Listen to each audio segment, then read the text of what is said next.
आज हम यहाँ इसलिए इकट्ठे हुए हैं कि हमने एक टारगेट सेट किया है। पहले भी हम दिन में लाइक 10, 15, समटाइम 20 कर रहे थे, लेकिन अभी हमने एक टारगेट सेट किया है कि हम 300 अ मंथ हम स्पे न्यूट करेंगे, माइक्रोचिपिंग करेंगे। उसके बाद इनकी स्पे न्यूट के बाद वैक्सीन हमने 1000 अ मंथ करने हैं। तो उसके बाद इनको हम रिलीज नहीं कर रहे, हम सांचरी में रख रहे हैं। सबसे ज्यादा सबसे जो पहले मसला आता है ना, वो है इनकी over population. Dogs are everywhere, इसीलिए इंसान उनसे नफरत भी करता है, मारता है या जो भी है, तो इसीलिए वो भी अग्रेसिव हैं, आपको बाइट करते हैं।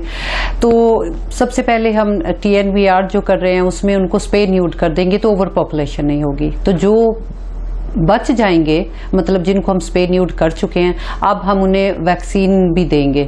तो इससे क्या होगा कि वो एक तो यह है कि ऑपरेशन के बाद, स्पे न्यूट के बाद वो अग्रेसिव रहते ही नहीं है, लेकिन फिर भी अगर कहीं कोई स्क्रैच भी लग जाए तो डर नहीं रहता। तो वैक्सीन के साथ ऑब्वियसली ऑफ कोर्स वहाँ पे रेबी इंशाल्लाह खत्म हो जाएगी।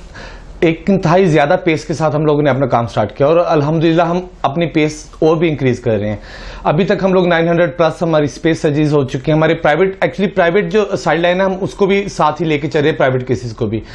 तो इंशाल्लाह ताला अगर इसी पेस के साथ हम काम करते रहे तो आपको इसके जो वो कहते हैं ट्रिकल डाउन इफेक्ट्स, वो देखने के लिए ज्यादा वो इंतजार नहीं करना पड़ेगा। तो मैक्सिमम आपको साल 1.5 साल के अंदर फैसलाबाद में जो स्ट्रे पॉपुलेशन है उसकी एक एक टोटल आप उसको स्टॉप लाइन आपको नजर आएगी।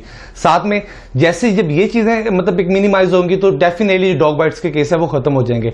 अब इसमें ना सिर्फ वो उसका अगर आप कहते हैं कि रेबीज का, और भी बहुत जूनोटिक डिजीजेज है जिसके जो कि इनके थ्रू खत्म हो जाएंगे। तो डेफिनेटली अब हम लोग अपनी कैपेसिटी दिन ब दिन इंक्रीज कर रहे हैं। तो पहले जैसे कि मैम ने बताया कि 10 to 20 हमारी होती थी, अब इंशाल्लाह ताला हम 50 to 70 पर डेज के ऊपर हम जा रहे हैं, क्योंकि इसलिए हमने अपने थिएटर्स न्यू डेवलप कर लिए हैं। ठीक है, हमने अपने OPD को भी एक्सपेंड कर लिया है। अब हम अपने ऑपरेशन दिन ब दिन एक्सपेंड ही कर रहे हैं। रेबीज फ्री फैसलाबाद इंशाल्लाह 30 दिसंबर 2021 तक हम उसको अचीव कर लेंगे होपफुली। मैं ये समझता हूँ कि ये ताहरा एनिमल फाउंडेशन ने फैसलाबाद में जिस प्रोजेक्ट का आगाज किया है और जिस अच्छे तरीके के साथ, खूबसूरती के साथ और इसको सस्टेनेबल करते हुए आगे बढ़े हैं, ये एक बहुत बड़ी कामयाबी है और पूरे पाकिस्तान के लोगों के लिए ये रोल मॉडल है।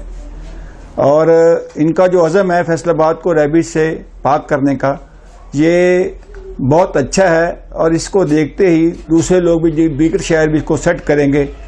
और ये पहली दफ़ा पाकिस्तान में ये कमिटमेंट आई है फैसलाबाद में इस अदारे की तरफ से कि हम फैसलाबाद को रेबीज फ्री करेंगे। मैं सबसे दरख्वास्त करूंगा कि वो आएँ, इस जगह को देखें, इनके साथ पूरा तावन करें, फाइनेंशियली भी तावन करें, ये बहुत ज़रूरी है, और मॉरली भी तावन करें। जितने लाइन्स क्लब हैं, रोटरी क्लब हैं, चैम्बर ऑफ कॉमर्स है, यूनिवर्सिटी हैं, जो भी सिविल सोसाइटी में एजुकेशन में काम कर रहे हैं, ये उनके लिए एक बहुत बड़ा कोऑर्डिनेशन आ रहा है, कोलैबोरेशन आ रहा है इंटरनेशनली भी।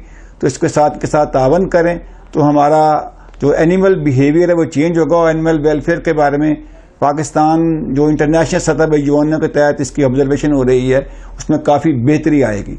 इनका जो काज है जिसके लिए ये रेबी फ्री फैसलाबाद बल्कि ओवरऑल पूरे पाकिस्तान में ये काम कर रही हैं, हमें एज ए सिटीजन इनको सपोर्ट करना चाहिए इस इनकी काज में, और हमें सलूट पेश करना चाहिए कहाँ से अपने बच्चों को छोड़ के हमारे लिए यहाँ पे आके बैठी हुई हैं।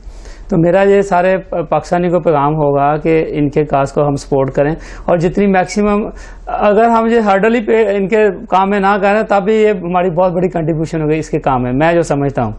तो इंशाल्लाह हमारी सपोर्ट हर तरह से इनके साथ है और मैं बाकी सिटीजन से भी ये गुजारिश करूँगा कि जैसे वहाँ पे कोई डॉग्स ऐसे मिलते हैं तो इनकी रेस्क्यू टीम को वो फ़ोन कर दें और इनको बताएं, और इनमें जो वहाँ पे लोकली इनको जो सपोर्ट कर सकते हैं, जैसे जो डॉग्स अगर कैच करने जाते हैं तो उनमें जो सपोर्ट की जा सकती है, तो आम सिटीज़न को इस काज में इस तरह सपोर्ट करनी चाहिए इसको साथ।